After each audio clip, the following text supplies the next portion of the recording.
SIR এর ক্ষেত্রে মাধ্যমিকের অ্যাডমিট কার্ড তাকে কি প্রামাণ্য নথি হিসেবে স্বীকার করা হবে? তাকে প্রামাণ্য নথি হিসেবে স্বীকার করা হোক, সিও তাই চাইছে। এবং সেই জন্য নির্বাচন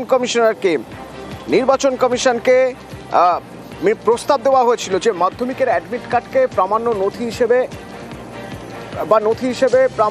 স্বীকৃতি দেওয়া হোক, কিন্তু নির্বাচন কমিশন তাতে রাজি নয়। কেন? কি ব্যাখ্যা নির্বাচন কমিশনের? আমার সঙ্গে সরাসরি রয়েছে সোমরাজ।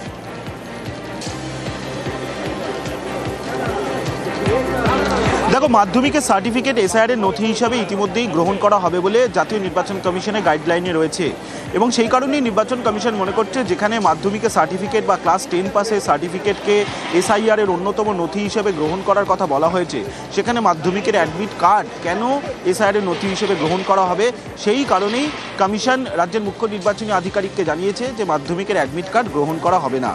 এসআইআর এর নথি হিসাবে মাধ্যমিকের অ্যাডমিট কার্ড গ্রহণ করা হোক রাজ্যের কয়েকটি জেলাশাসকরা তারা চাইছিলেন। তার কারণ শুনানি প্রক্রিয়া যখন শুরু হয় সেই সময় তাদের অভিজ্ঞতায় বা তাদের নজরে পড়ে যে অনেকেই দেখা যাচ্ছে যে তারা মাধ্যমিক পাশ করেননি বা ক্লাস 10 পাশ করেননি, সেই কারণে অনেকেই আবার মাধ্যমিকের জন্য অর্থাৎ ক্লাস 10 পরীক্ষার জন্য তারা এনরোলমেন্ট করেছেন, কিন্তু তারা সেই পরীক্ষায় সফল হয়নি।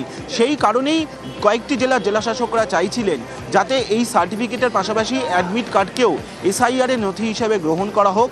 তার কারণ অনেকের কাছেই অ্যাডমিট আছে, কিন্তু যাদের কাছে অ্যাডমিট আছে তার মধ্যে অনেকেই আবার মাধ্যমিক পরীক্ষায় বা ক্লাস 10 পরীক্ষায় সফল হয়নি, তারা অকৃতকার্য হয়েছিলেন, সেই কারণে তারা মাধ্যমিকের সার্টিফিকেট পায়নি, আর তার জন্য সেই সার্টিফিকেট এসআইআর এর নথি হিসাবে তারা দিতে পারছেন না।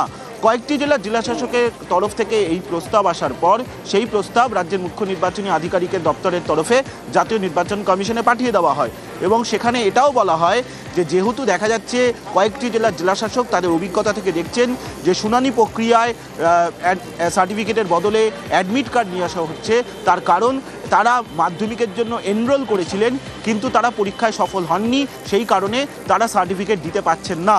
কমিশনের যেটা যুক্তি যে মাধ্যমিকের অ্যাডমিটের বদলে বাকি যে এসআইআর এর ডকুমেন্ট হিসাবে অন্যান্য নথিগুলি রয়েছে সেই নথিগুলি তারা দিতেই পারে, কিন্তু মাধ্যমিকের অ্যাডমিট এসআইআর এর নথি হিসাবে গ্রহণ করা হবে না।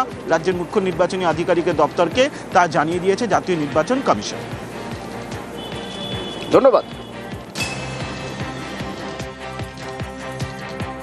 কোনো একজন ব্যক্তি মাধ্যমিক পরীক্ষা দিয়েছে, তখনকার দিনে কোনো কারণে কৃতকার্য হতে পারে, তার মানে রোহিঙ্গা বাংলাদেশি নাগরিক অনুপ্রবেশ নেই। এই যে যুক্তি নির্বাচন কমিশনের, অসভ্যতা বাংলার মানুষ কত সহ্য করবে? নাকি নির্বাচন কমিশনের মালিক বর্তমান তিনি মাধ্যমিক পরীক্ষায় পাস করেছিলেন বলে এখনো সার্টিফিকেট দেখাতে পারেননি, মালিকের মাধ্যমিকের অ্যাডমিট কার্ড নেই বলে তাই জন্য পশ্চিমবাংলার মানুষের অ্যাডমিট কার্ড বাতিল করা হচ্ছে? বাংলার মানুষ কিন্তু প্রতিটা ইঞ্চিতে হিসেব তুলে রাখছে। 2026-এ পশ্চিমবাংলার মানুষ একটা রাজনৈতিক দলের উপর এসআইআর করবে, দলটার নাম হবে ভারতীয় জনতা পার্টি।